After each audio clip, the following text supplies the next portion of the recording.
Hey, and welcome to VaultFast TV. As you can tell from the content that we've been producing this year, we're really interested in what's taking place across Europe. One of the things that we're really passionate about is bridging that disconnect between people's perceptions of what's happening in European countries and what's really going on in the ground. So we will continue on this show to speak to experts and advocates on the ground and find out what's really taking place in their country. In this video, we do exactly that. We focus on Ireland. I speak to Natalie O'Regan, who is a researcher, legal advocate. She's been doing loads of work in this area for many, many years. She's the perfect person to speak to understand where is Ireland at in terms of the recent decriminalization bill, their medical cannabis access, and the Citizens' Assembly. It's a really interesting discussion. We get into a lot. There's some very, very, I guess, interesting reflections between what Natalie's experiencing and countries like Germany and the Czech Republic and here in the UK. There is a common theme across Europe, and that is the disconnect between the public and politicians. Katja and I talk about this loads, and there's a book behind me called Revolt of the Public, which also talks about this a great deal. But hopefully you watch this video and kind of pick up on some of those similarities with our other discussions and that ongoing theme of a need to better bridge the gap between politicians, policymakers, and the public. We'll pick that up in later shows, though. For now, hope you enjoy the discussion with Natalie as much as I did, and thanks so much for watching the show. Natalie, thanks so much for joining us on the show. Really appreciate you coming on. How are you keeping? I'm not too bad at all. Thanks for having me on the show, Paul. It's been a pleasure. I've watched enough episodes now, so it's nice to be on one eventually. It's a pleasure to have you on. Thanks for watching and supporting the show.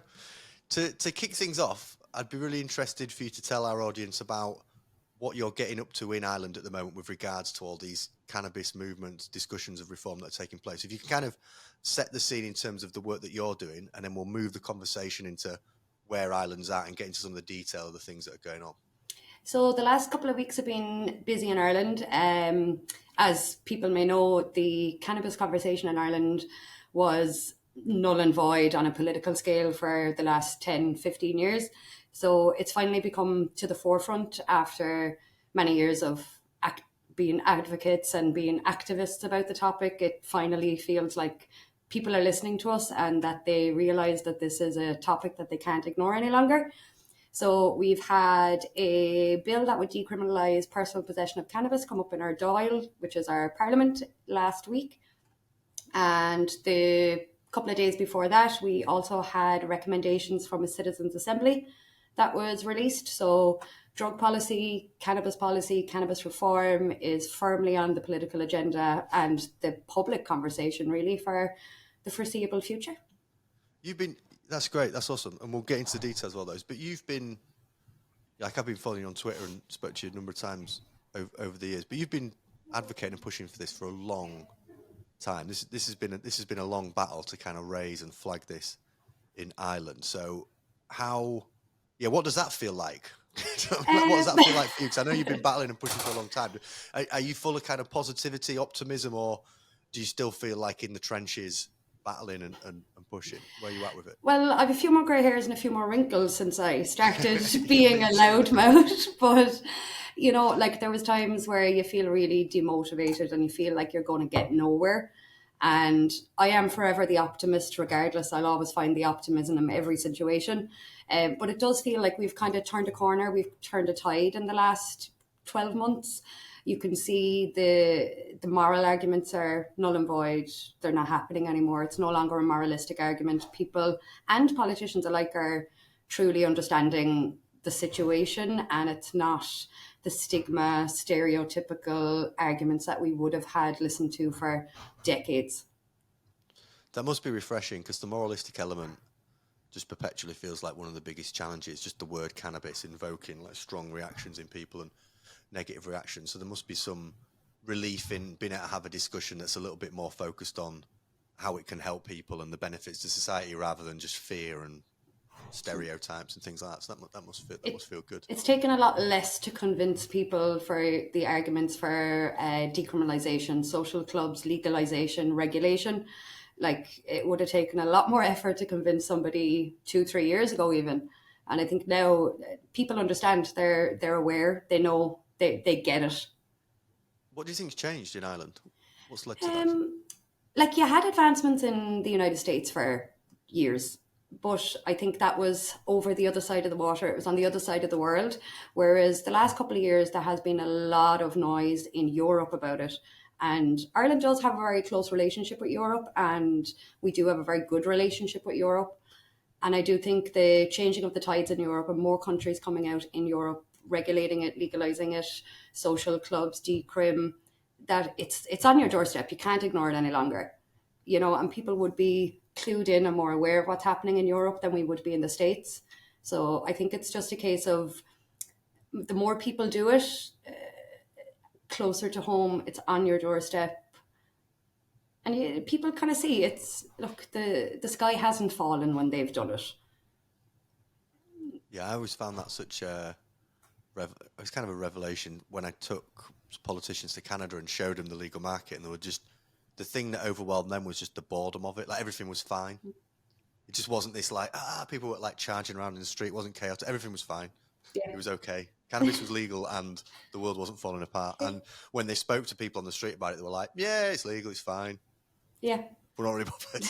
And that was such a powerful thing. So it's interesting that you say that the Ireland does have a close relationship with Europe. Do you feel like it has? I mean, maybe this is taking a slightly off topic, but I've always found Ireland quite interesting in terms of the way in which they view and engage with the US in particular, because obviously there's strong links there. There's lots of Americans like to be like, I'm Irish. You're like, you're not Irish.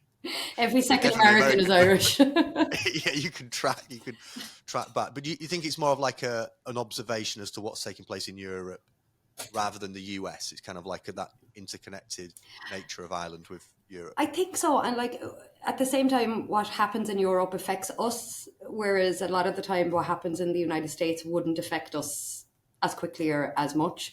So I think it's just humans being self-centered. What's going to affect me and what's not, and I do think it can be broken down that simplistic. Yeah, fair. Well, I'm glad that there's progression there, that you're overcoming that. So if we were to kind of break these things down then, because I know there's kind of like three different bits. Pick one, let's start with it, and give us a bit of an overview of where Ireland's currently at with regards to that piece of reform that's taking place. Because I think there was kind of three different areas, isn't there, that you've outlined with us? Yeah. So the first one would be the cannabis decriminalization bill that came up in our Dáil, our Parliament, last week on the 31st of January. So this bill was in progress for probably about 2 years. I think I was working with Gino Kenny, the TD, trying to get some sort of cannabis bill up and running. And between liaising with the OPLA, which is the Office of Legal Advice that works in our Parliament, and make sure that our bills are legally sound, that they're not going to offend the Constitution or any other law, back and forth with research papers and everything else, it took the guts of 2 years to get a simple decriminalization of 7 grams of cannabis for personal possession or 2.5 grams of resin. And that was first tabled in November 22. So very similar to the way bills and legislation would work in the UK, because our system was kind of inherited from that. So it would go into the first stage and be introduced onto the floor, and then because it's an opposition bill, it would be put into a lottery. That lottery could take 2 years, 3 years to be pulled out. It's just a waiting game. So is it literally random? It is. If it's opposition bills, it is an actual lottery. Yeah, it's practically put into a big tub and something's pulled out each week, and this is what we're going to talk about. Cool, that's a bit of fun. In like a game show on a Democracy. Unfortunately, we don't have the whole game show. It'd be great if it was televised. I'm missing a trick there. That would get views. That's content. What's coming up? What we're going to debate? Anyway, sorry. So yeah, so it was put into a lottery system, and we were just waiting for it to be pulled out. But then the opposition parties can designate, they're given a certain amount of time to speak on their own topics in the Parliament. So Gino Kenny and People Before Profit said that they were going to allot their time on the 31st of January to debate the bill, which they did. And it was interesting. It went on to the floor, and Gino Kenny kind of first stood up and he introduced the bill, and he explained it as a very moderate, simplistic bill. There was nothing shocking or extravagant in it. It was a simple, if you have less than 7 grams, you should not be convicted for personal possession. And in light of that, which we'll discuss later, the Citizens' Assembly recommendations came out previously before this bill. So all the political parties at the time all voiced support for the Citizens Assembly recommendations. So they were stuck between a rock and a hard place because they all expressed support for decriminalization and removing criminal sanctions. So they couldn't argue against it. So we were kind of interested, like, how is this going to be managed? Because you can't argue against it. You voiced your support for it. So what the government did was they put an amendment to the bill which would allow it to be debated and allow the political parties and the members of our parliament to debate it and make clear what their stance was on it. But the final vote to progress the bill to the next stage would be delayed by 9 months. So that amendment passed. So it was debated. It just hasn't been voted on yet, and it won't be voted on for another 9 months. What's your take on that then? What's your kind of feelings and reflections? Like, obviously I'm disappointed it didn't go through. Because in this 9 months you're going to have 5, 6, 7,000 people that are criminalized for personal possessions of drugs. The majority of those drugs will be cannabis. Criminal convictions are not an easy thing to live with. Like in Ireland, your access to social housing could be based on your criminal convictions. Your employment, your visa, your Garda vetting or your police vetting for certain employment prospects. So it is disappointing, although I was happy with the outcome because the political parties did voice support for it.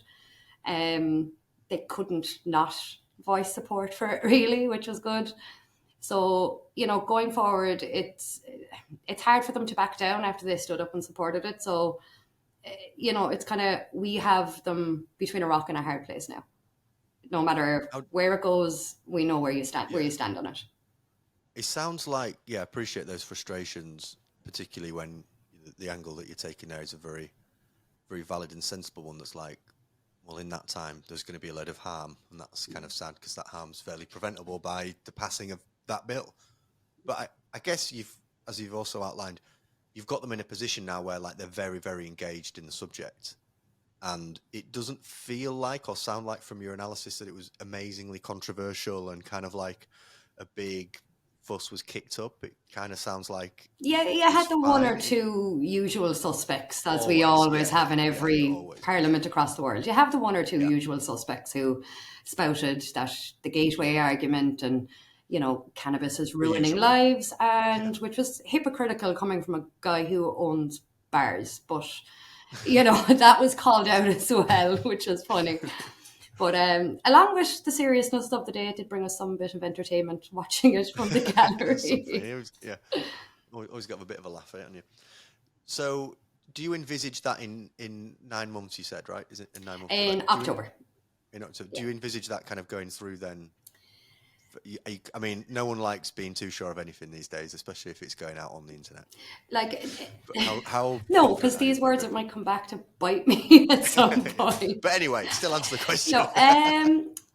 No, realistically, I don't think anything will be done with the bill in the lifetime of this government. So we're going to have a general election in the next 9 to 15 months. It's a kicking the can down the road. It's let the next crowd deal with it. And that's as simple as it is. They don't want to deal with it. So you think in 9 months it'll come back up again, they'll do the same thing? Yeah. Like, I don't think they'll delay it any further, but I think that, like, the way it works, like, once it passes the third stage, it has to go to another or secondary house, it has to pass that, then it has to go to a committee. So it's not like they'll vote on it and it'll become law the next day. There is still a number of steps that'll have to be taken. Yeah. But so it could be that in 9 months there's another kind of like delay, but you think that it's a timed buying exercise for a new government to come in and be like, right, now are you more hopeful then of a new government being like, right, we've got a full term here, let's engage with this? Depends who the government is. Like, it's as simple as that. It depends who the government is. Even though the major parties have supported the idea and supported the principle of decriminalization, There's parties that would go full decriminalization and permit social clubs. There's other parties who would go the route of Portugal of administrative sanctions. And I think penalty points was used at some point in our argument of, oh, if you build up too many penalty points, then you might still get criminally convicted. So penalty point system, that's a new one. Yeah, that was a bit strange, but it completely depends. It can go either way. There's a theme, because obviously on the show I've been trying to speak to people across Europe to get a better idea of the challenges that they're facing, and rather than just kind of have this quite high level analysis and assumption that you see a lot on the internet, which is people like, this has happened, so now it's going to be this big thing, and now this is happening, and there's a real disconnect between people's perceptions of what's happening in Europe and people on the ground who are kind of. So I'm really interested in speaking to you today. It's people that are on the ground doing it and seeing it, and what is always missing that I find really interesting is it's the political element and understanding, like what you've just said there. Like if I was just to look at the headlines of what you've said, I would assume, okay, so in 9 months it'll probably get sorted then. Do you know what I mean? I would just see the headlines. Oh, okay, 9 months to get sorted. But what's missing is the understanding of what's taking place at a political level. And Germany's very similar at the moment. Germany's like in this weird limbo type period because the government's quite fragile. Yeah, they were having a bit of back and forth as well with their cannabis laws, politically wise, like. And it's always that, like that. I think it's really interesting talking to you about it because it feels like unless you can do like when we're talking about medical cannabis, it seems like the model's quite simple. You highlight to politicians how desperate the situation is for people who have very rare forms of epilepsy or whatever else, and they're kind of like, the human in them normally just passes it and goes, okay, that's fine, and it goes through and it's like sorted. It's not that controversial. The public aren't that bothered. It's just kind of like, yeah, fine, people, whatever, medical cannabis. But the next bit, when it's like, okay, decriminalization, adult use regulated markets, social clubs, homegrown, license applications, cultivation, then politicians are a bit more like, yeah. Oh, we'll talk about it. Yeah, we'll talk about it. Yeah, sure, we'll talk about it.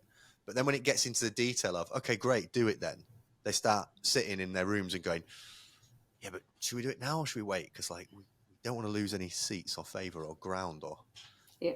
So we're in this like new phase, aren't we, across Europe, where we're seeing all this positive reform and all these positive discussions, but we're now getting deadlocked by the relationship that politicians have with votes, right? It's the fear of re-election. Like, there's certain issues that will take a vote from certain politicians. Like we'd say in Ireland, there was they were trying to like take away people's right to free healthcare in their elderly years. There was uproars. The streets were packed with grey hairs, and the government suffered in the next election. And there are certain divisive topics that will remove votes, and they fear for re-election. They don't fear for the people. They don't fear for revolt. They fear for re-election. Yeah, this is a problem just generally with modern politics, I think, isn't it? That you could, this conversation we're having probably spans loads of areas of advocacy. Well, no, it does. It spans loads of areas of advocacy, and it's ultimately how do we get the attention of our policymakers, and how do we move them to engaging with the subject in a positive way. Someone said something really interesting to me. It was Lucas from the Czech Republic, who's doing some really good work on the ground there and advocating and really pushing for a sensible, regulated market. And Lucas said to me, one of the things issues we have in the Czech Republic is that people do care about cannabis legalization, and there's lots of cannabis consumers in the Czech Republic. So there's like I think like percentage-wise, it's one of the highest in Europe. Not in numbers, but like the percentage of the population. And he was saying one of the issues they have is people just aren't that, but like they are bothered, but they're not that bothered. Like they're kind of like, well, like it works for me at the moment. I can access the medication through a dealer, and like, or I can grow my own. I don't really get bothered. It's just kind of like there's apathy, and they're never going to take to the streets. Yeah. And it sounds like a similar thing. If you, what that anecdote you just gave there, if you've got a policy issue where people like, boom, they're on the street, politicians go, whoa, really bothered. But is that similar in Ireland? There's just kind of like a bit of an apathy around the cannabis community to get out and get really active and kind of push politicians. A lot of it in Ireland, like there are activists that get out and there's protests, and there's like they do like a smoke up every year on 420 where they gather in the largest park in the capital, and you can probably smell them from miles away. But the police, the Gardaí, they don't bother them, they don't come in, they don't arrest anybody. But there is still a lot of stigma to cannabis consumption in Ireland. If you join a march, if you join a cannabis protest, even if you're not a cannabis consumer, you're labelled as one. You're seen, even if you don't consume yourself, you're supporting it, you're automatically going to be labelled. Like, there's still a lot of stigma and public shame. Like, we're still good old Catholic shameful Ireland. No matter how progressive that we are, we're still full of the good old Catholic shame of Ireland, no matter how far we progress. Yeah, that's always about, and it's the same in the UK here. We've got this like conservative core, I think, deep down. There's this kind of like moralistic element that still is quite strong in. It's like, oh, what would the neighbours think? Yeah, it is. Smell. Yeah, it's what would the neighbours think? It comes down to that. Problem. Yeah. What about? So that's a really good overview of kind of where the decriminalisation element is at, and I guess it's a mixed bag. There's positivity that there's something in the system, and that they're engaged. That's definitely something to celebrate. It's a lot further down the line than the UK is right now. So that there's definitely, from someone over here in the UK, that feels really, really positive. Yeah, at the same time, there's that recognition that it's been politicized, and then you've got that in itself is just a challenge and a battle. But before we move off that, I guess it would be great if, anytime you want to update us on some of that stuff that's coming on, just jump on and give me a shout, and you can come talk to us about it. So we'll definitely be keeping an eye on that. What about medical? Where's just medical cannabis at generally? Any movements there with regards to further discussions or expansion of the market? Where's that kind of at in? So our medical cannabis access in Ireland is terrible. Being honest, I don't think I can think of a more polite word to use for medical cannabis access. Like, we have two countering systems that are battling for access. So we have the medical cannabis access program that was set up originally in 2017, but the first patient didn't get medical cannabis on it until 2021, I think it was. And I think less than 60 patients or something have access through that. It's limited to 3 conditions and 3 conditions only, which is nausea by chemotherapy and cancer treatment, spasticity from multiple sclerosis, and treatment-resistant epilepsy. So to gain access through the MCAP program, no other conventional treatments have worked. You're literally a last resort. So we have that system. It's very, very limited with the 3 conditions. And then we have another system, which is a ministerial license. So a ministerial license is the Minister for Health giving you a personal license to import medical cannabis. A lot of patients get it from the Transvaal Pharmacy in The Hague. Up until COVID, patients had to get on a plane, go collect their prescription and bring it back. COVID changed that, and you're now allowed to get it delivered to your door. Okay, well, that's something. Now, the ministerial license can be applied for any condition. I know people who have it for endometriosis, for chronic pain, but then the MCAP is 3 very limited conditions. So there's 2 competing systems at the moment.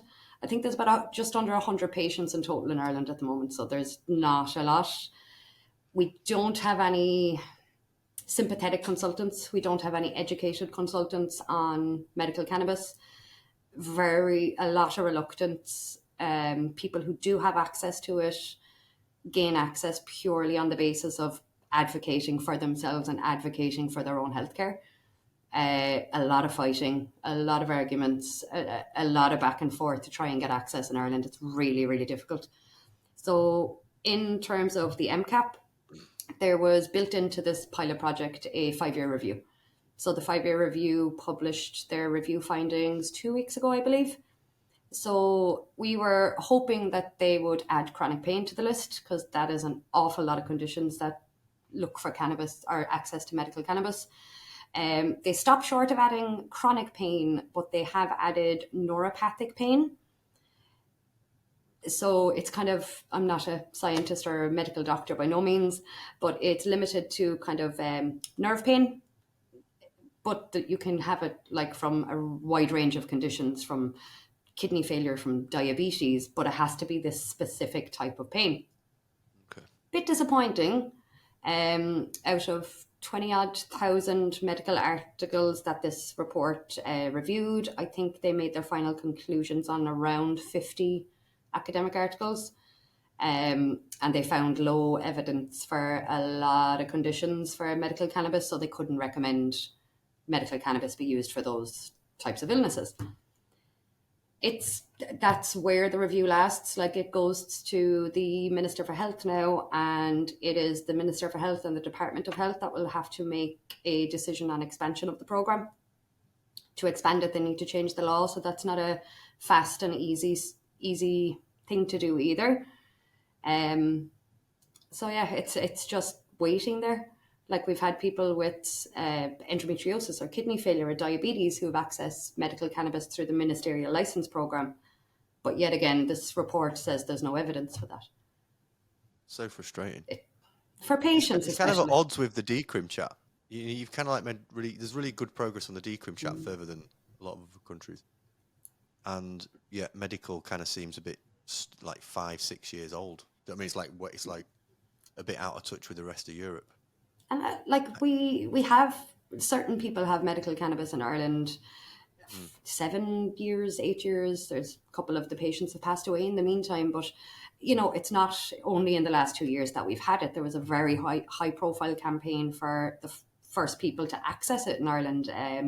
Vera Toomey with her daughter Ava, and she walked from Cork to the Parliament in Dublin and basically said, like, I'm not leaving until you give it to me. She broadcasted and walked through Dublin Airport with illegal medical cannabis and said, arrest me. And that's the only reason that it was given to her, really. As you said, well, go, it's emotive, it connects with people, it's, and that's why she was one of the first to get it. But I think other than that, they have no appetite.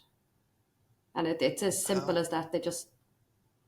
How hard is it to get the license, the ministerial license? Is that like a wild process? Very difficult. Like, you have to convince your consultant to apply for medical cannabis on your behalf, with evidence of why they believe it is useful to treat your condition. We don't have sympathetic consultants in Ireland, and it's down to just being uneducated and unaware, really, more than anything else. We have certain hospitals that say, regardless of what the consultant may feel, they have a policy of not prescribing medical cannabis.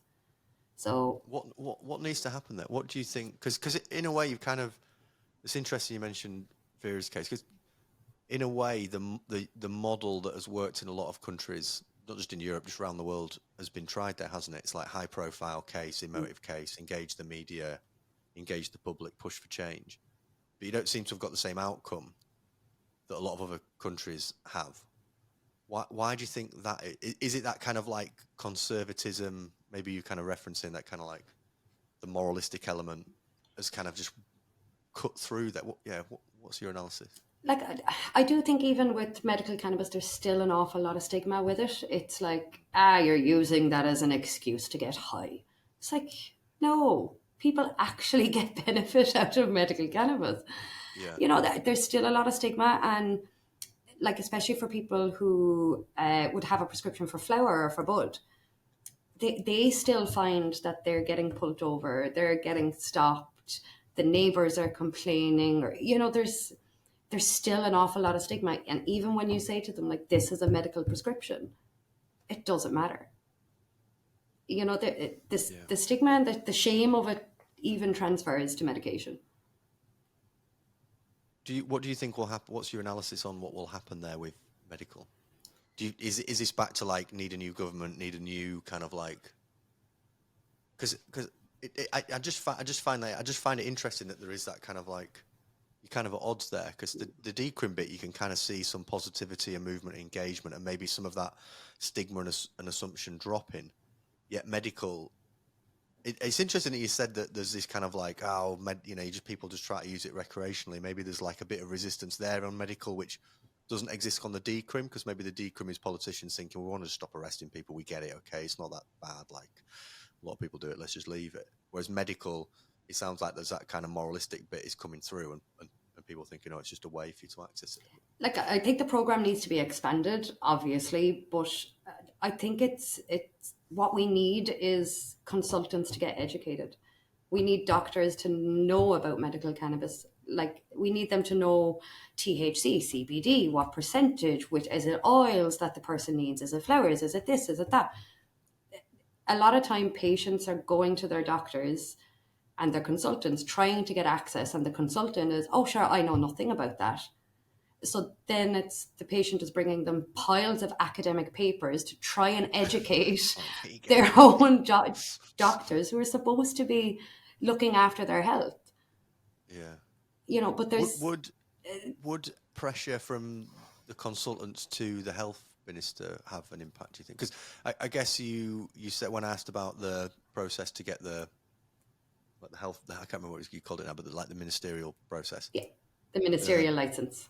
Yeah, the ministerial license that comes from the consultant. Would that work if there was a lot of requests? Do you think it's kind of like if you had more clinical buy-in from doctors and they were like, yes, I will refer. Is that what you get? That could kind of flag it maybe with government and they go, oh man, this is just getting too much. This is silly. We're getting too many requests. So like to date, there's been kind of around the 50 mark of ministerial license applications. And to date, the Minister for Health has not refused to sign any of those. So if a ministerial application came across his desk, because a consultant has obviously backed it up, he signs off on it so people can import the medical cannabis from Transvaal Pharmacy. So recently in Ireland, excuse me, we've had 2 private clinics that have opened up. And they are, as far as I'm aware, they're going down the route of applying for ministerial licenses because the MCAP is just too restrictive with only 3 conditions. There's no point. You're not going to have a lot of patients in looking for those 3 specific conditions. So as far as I'm aware, they're going down the route of applying for ministerial license applications. I know a few people who have worked with the private clinics and that have went as a patient and their application has been submitted. They've had no news back from it yet. So it could take 3 months, it could take 6 months, it could take 12 months before you get a decision on it. So I'm hoping that, like, with the arrival of private clinics and with the amount of ministerial license applications that do go in, eventually there's going to be a pile of paperwork and a pile that are waiting for signatures. You're going to force the hand of change. Yeah, that seems like a sensible hypothesis and approach. And again, back to something a lot of people talk about in Europe, which is the need to get clinical buy-in, a need for the clinical community when it comes to medical to just be a bit more supportive. And I think we're kind of fighting those older generations, aren't we, of doctors that have been doing it forever and ever and ever and ever and ever and ever, versus the kind of younger cohorts that are like, oh yeah, cannabis, no, like that's fine, they have way less. I've heard patients say to me, like, they've gone to their consultant or their GP to talk about it, and the answer was, oh, I know nothing about that, I have no idea. And the patient would say, like, oh, I'll bring in academic articles, or, I'll send you on some resources. I'm too old to be learning about that. Yeah, I don't read. They're looking at their pension, they're looking at the clock for the day they retire. Yeah. It gets to the stage where they're comfy in their job. It's like, why do I want to add more work to myself? Yeah, it's frustrating. So I do think the introduction of private clinics, I think, and the pile of paperwork might force the hand of change in that regard. It's it's a little bit similar to what happened in Canada. I know Trudeau obviously brought it to the agenda and got it through under one of his kind of manifesto pledges. But part of the reason for that was the police just said, oh, fine, you want to keep us arresting people for cannabis, then watch this. And they just arrested 7. They just flooded the courts with like meaningless, pointless convictions, which obviously is not good in a way because there's lots of convictions there. But the judges ended up just saying, this is ridiculous. Like, it's a waste of time. So I guess it's a similar process of like, just demonstrate the need and make it so that someone eventually is like, oh, this is ridiculous. We need to change the law here because we're getting inundated. But yeah, you kind of need that clinical buy-in, don't you? There. You do. What was the other thing that's going on at the moment? I feel like there's another area of kind of policy development and update. Citizens Assembly. Yeah. So we had the Citizens Assembly in Ireland. The long awaited, long promised since 2020 Citizens Assembly. It was due to happen a number of times, and it was delayed. But look, we got there eventually. So the Citizens Assembly, probably UK viewers may not know what they are, but they're a new enough recent addition to Ireland. And I think like we started it back for, I think it was the 8th referendum and the abortion. And, we had these little groups of citizens that came together as a think tank to try and gauge public sentiment and, see where the public were on certain topics. and they performed fantastically. Like, I do think they're a great addition to democracy. At the same time, I think we have a citizens' assembly, we have politicians we elect that sit in the House, that they should be doing this job. But, look, there's certain conversations that will divide the public and divide politicians and their votes. And I do think it's a good way for a conversation to be had on sensitive topics in a controlled environment. There's 100 members of the general public chosen from the register of voters. They represent across all demographics, sexes, ages, professionals, and they go into a room over a number of weekends and they hear presentations, they hear evidence on where we are now, what the future may be, what do we need to change, the effect that our laws have on people. So the Citizens' Assembly was established in 2023 and they sat over 7 months. So like one weekend every month they sat and they heard a number of presentations from a number of NGOs, groups, advocacy groups, and from like the Department of Health, the Gardaí Síochána, which is our police, and the health service, etc., etc.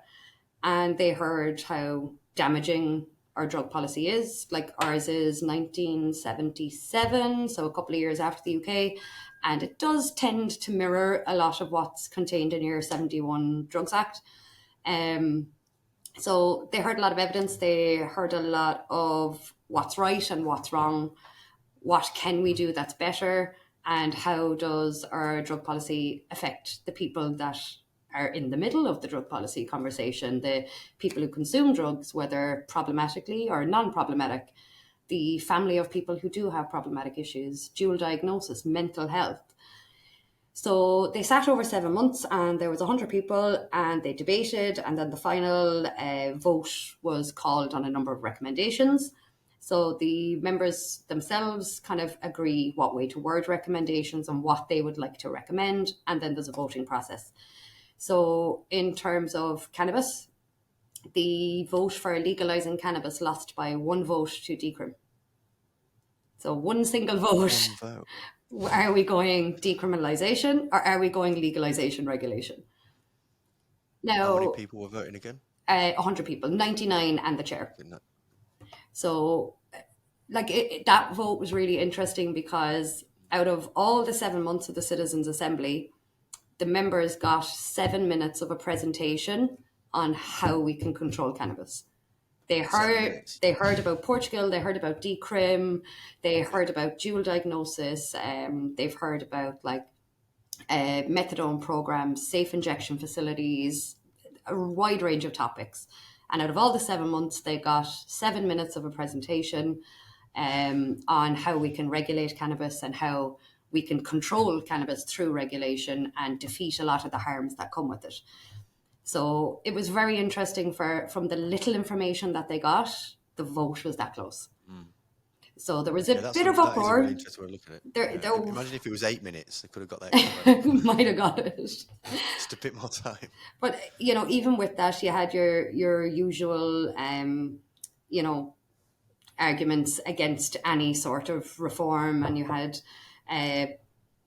health kind of people arguing against any reform, saying that criminal sanctions are needed because it gives people fear and fear stops them using drugs. And the classic usual.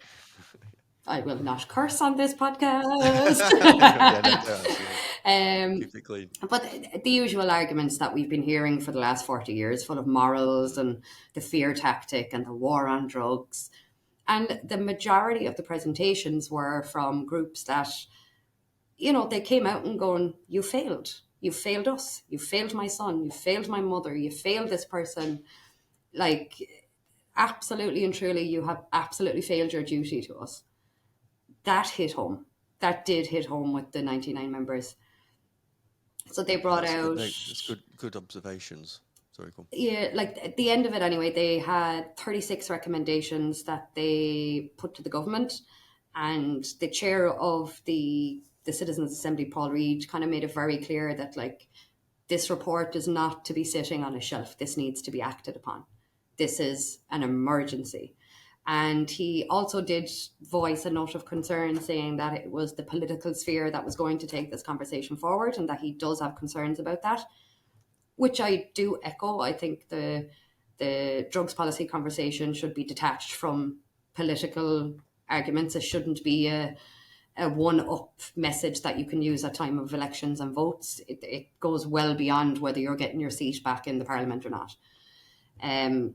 So yeah, they brought out 36 recommendations. A number of the recommendations were begging the government to have urgent action on this, not just sound bites. They need action, they need implementation. It's an emergency. It needs reform now. We need to change what we're doing now. And the biggest kind of recommendation was recommendation 17. So they recommended decriminalization, but they left a lot of questions open to the government, to be answered by the government, by the legislators, which is fair. These are 99 citizens from Ireland. They're not legal scholars. They don't know how to make laws. So they asked the government what form decriminalisation should take. Should it be fines? Should it be total? Should it be de facto? In other words, cannabis being illegal and drugs being illegal will stay on the books, but just it won't be enforced. So a lot of questions are left open to the government, and that's why I was saying a while ago, this decrim argument can go either end of the scale. There's still a lot of questions. Some really interesting observations and reflections in there around, I guess, in a way, like how little time it takes to garnish support for quite a significant policy change, i.e. implementation of regulated markets, like a 7-minute presentation, and it came down to one vote, which is interesting. That seems to suggest that, like, once you sit, because I've always found one of the biggest problems with talking about regulated markets is the lack of education, and just having an informed conversation with someone. It's quite difficult because most people don't think about it and don't know about it and don't really understand any of it anyway. So if you're like, do you think we should legalize cannabis? They're just like, yeah, no, I don't know. What is it? It's decrim. And there's such a gap of knowledge and information. I feel like a lot of these conversations, you kind of outlined at the beginning, rely on broader changes taking place in Europe, and then people go into those countries and just kind of seeing it and being like, oh, it was fine. And then coming back to their own country and bringing those observations and learnings. Like, I think in Ireland and probably in the UK as well, like, for certain generations, having your weekend end in Amsterdam is like it's a life experience. Everybody has to do. It's a rite of passage. Everybody does it once in their life at least. And I think in the last maybe 10, 20 years, we're the grown-ups now that had the weekend in Amsterdam as 18, 19-year-olds. And we can see, like, the sky hasn't fallen. It's not the end of the world. As you said, in Canada, it's normalized. So what? Yeah. And that does come back. Whereas like 10, 20 years ago, there would have been a generation who would have went to England as the furthest place they would have went to, or, they might have went to the Canaries on a holiday, but. Yeah. That's true. What will happen? Is the Citizens Assembly, that's kind of done now then? It's kind of run its course, it's done, they've made the recommendations, they've asked the questions. Yeah, so they've made their recommendations, and back to the decrim bill, like, one of the reasons why it was delayed for the 9 months was the Citizens Assembly recommendations were finished, and the government said that they wanted to delay it for 9 months so they could set up a special cabinet committee to discuss the recommendations of the Citizens Assembly, and if they were to allow the bill to progress, that it might, taint the debating and the discussions that may go on in the Cabinet Committee when they're discussing the Citizens Assembly recommendations. Right. Now, why do we need another committee when we had a committee last year and a committee the year before? Like, we had a 2022 Justice Committee report that came out, and they recommended legalizing and regulating cannabis and other psychoactive drugs such as psilocybin. They recommended all decriminalization, dual diagnosis support. Like, that was a very liberal report to come out of a parliamentary committee. I think my jaw hit the floor when that came out. I think it was the 22nd of December 22. It's a couple of days before Christmas. Yeah. And I was after logging off and putting my out of office on, and my phone just started buzzing. And I was like, what is going on? Is the world crashing or something? And this report was released, and I think I cried when I saw this. I was like, this cannot be the Irish government. Like, what? Did somebody like abduct them? Like, did aliens come and abduct them and change them to somebody else? They get their drink spikes. Sort of went But it off. did. Like, we had a 2022 Justice Committee report recommending all these changes. Then we had the Citizens Assembly that also recommended reform. And now they're going back to have another committee to discuss these recommendations. And then that'll have to be debated. Then laws will have to be made. So realistically, you're not talking any change this year. I don't think so anyway. And again, I think it was purposely delayed so the report would come out at a certain time where it would be kick the can down the road, leave the next lot deal with it. It's a common theme. Everyone I speak to, it's like the politicization of the issue creates roadblocks. I guess to finish on a kind of positive observation is that at least there are wheels in motion, and there is now evidence and pressure that you can call upon and say, look, this has happened, this is in process. That, you know, there even it's kind of really interesting speaking to you, because medical does just feel medical feels like that's not gone very well. But then you've got like decrim actively being discussed, and you have like legitimate arguments to get politicians to speak more openly about legalization. Whereas here in the UK, we don't really have, you know, we don't have either of those things. One of the arguments in the Parliament the other day, or one of the arguments against, was from a usual suspect. You'd expect them to stand up and say cannabis is the worst thing in the world, and, you know, the gateway and all that malarkey. The same guy now who owns a pub that we were speaking about. And he stood up and he said, like, you know, I don't mind medical cannabis because they know what's in that and it's regulated.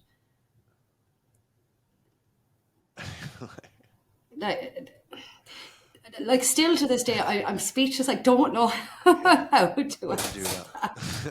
What do I do with that? It's difficult. I remember when I had a politician look at some cannabis flower once, and he was like, "Oh, are these the kind of nuggets then? These the nuggets of cannabis that fall?" And I'm like, "Okay, that's not right." They're just kind of bemused by the whole thing. Just don't really know. Oh, they call it a pellet. He went, "Are these the cannabis pellets then?" Just like holding all this flower.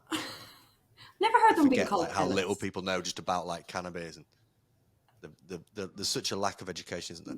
And there's a lack of across all wanting to be educated as well. Yeah, just assumptions and stigma. Natalie, I really appreciate you chatting to us and going through quite a lot there in a short space of time, and really appreciate, outside of you sharing this with us and sharing with people that watch the channel, also just the hard work that you put into the space and the sector. And if it wasn't for people like you working so hard over there just wouldn't be a discussion, full stop. So I appreciate all that you're doing, and share your frustrations, but also share your optimism and positivity around, yeah, okay, there's some things that are quite difficult and there's some frustrations there, but, you know, rewind 5 years, 8 years, loads of progress. You know, the conversation is changing. Yeah. We've now just got to deal with politicians, so that's a whole different thing. And I think that's down to it. The public are way ahead of the political sphere on this issue. They're ready to grasp reform. It's just finding a government that will take the issue, that will grab it, that will run with it, and will just make the changes that's needed. It's because politicians are still there reading mainstream papers and thinking that everybody reads them. They're going, oh, look at this, oh, look at that. You're like, you are so disconnected from the public. But anyway, that's a whole different thing. Thanks so much for joining us. Really appreciate your time. Thank you very much for having me on, Paul.